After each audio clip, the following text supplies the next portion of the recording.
If the Polish government does not give in the dispute over the rule of law, the EU can impose heavy fines. But will it come to that?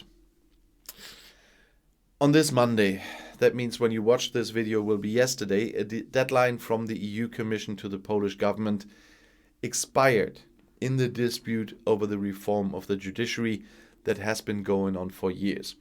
This time, for the first time, severe fines are threatened if the Polish government does not ensure that the judges' disciplinary body, which the European Court of Justice has classified as illegal, immediately ceases to operate. The government told us they would, but the chamber is responsible for disciplinary proceedings against judges and can also suspend them. One of the judges who fell victim to this disciplinary body, Igor Tuleya, has little hope that the EU or the European Court of Justice can stop the submission of the judiciary to the will of the National Conservative ruling party PiS.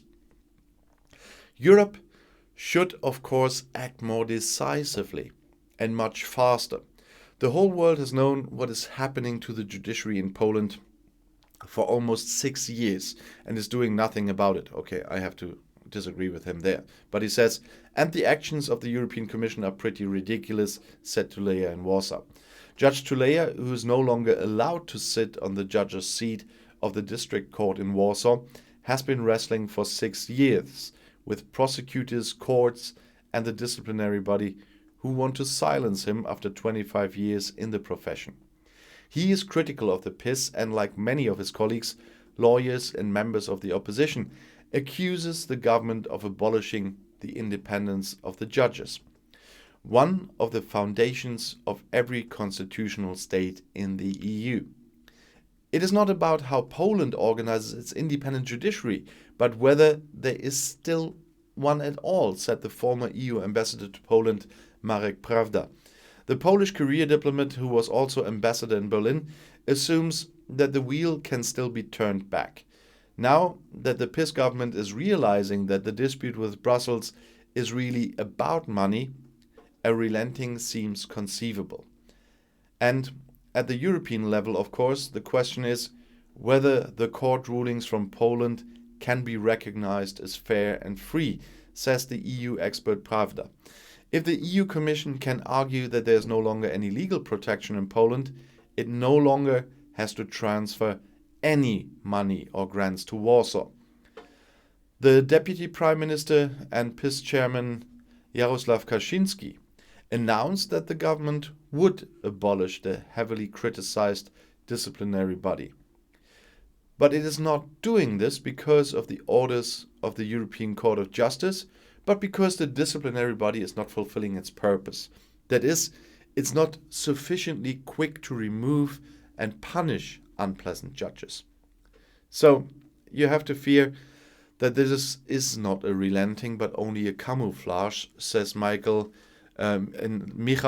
Wawrykiewicz. He's a lawyer and regularly organizes protests, including in front of the Polish parliament. He believes that the rule of law in Poland can still be saved. Ultimately, Kaczynski and the PiS party would respond to financial pressure, such as the EU's reconstruction program after the corona recession.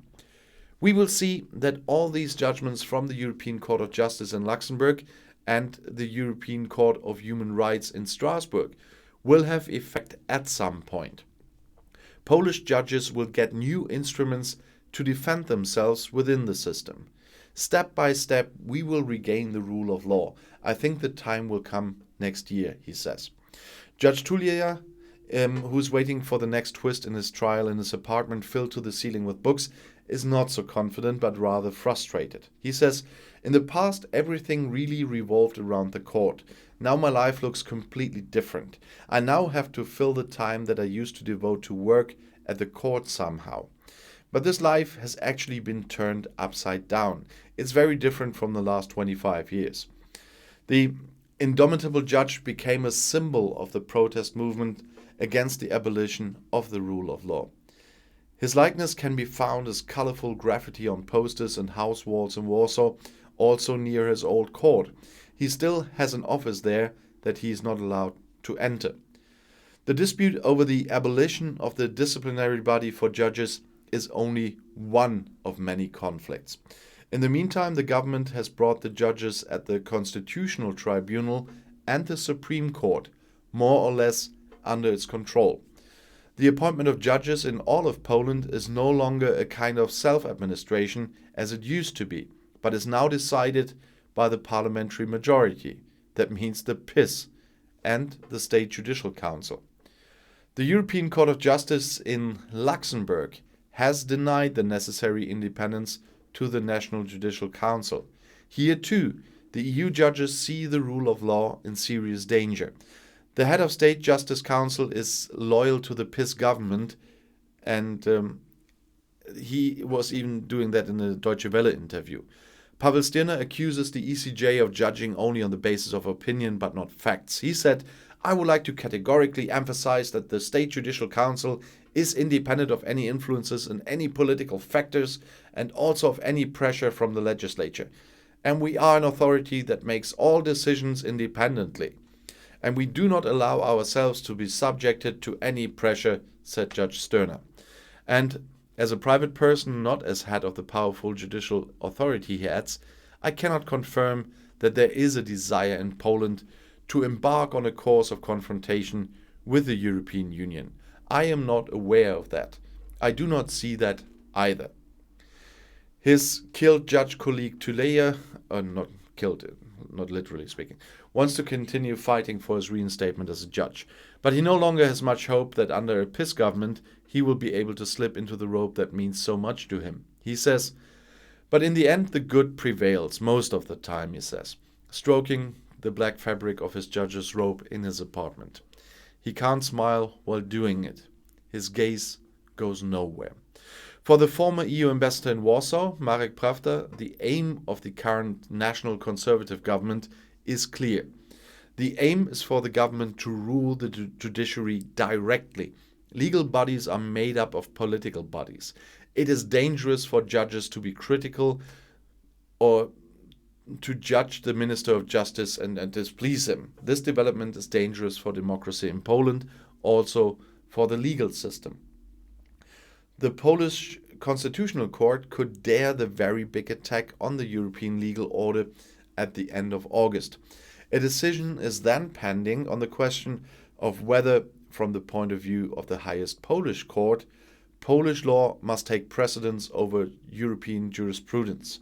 Should this be decided, the rule of law of the entire EU and thus the Union itself would be in danger, but not as in danger as people think, because that EU law takes precedence is part of the treaties. If they don't stick to that,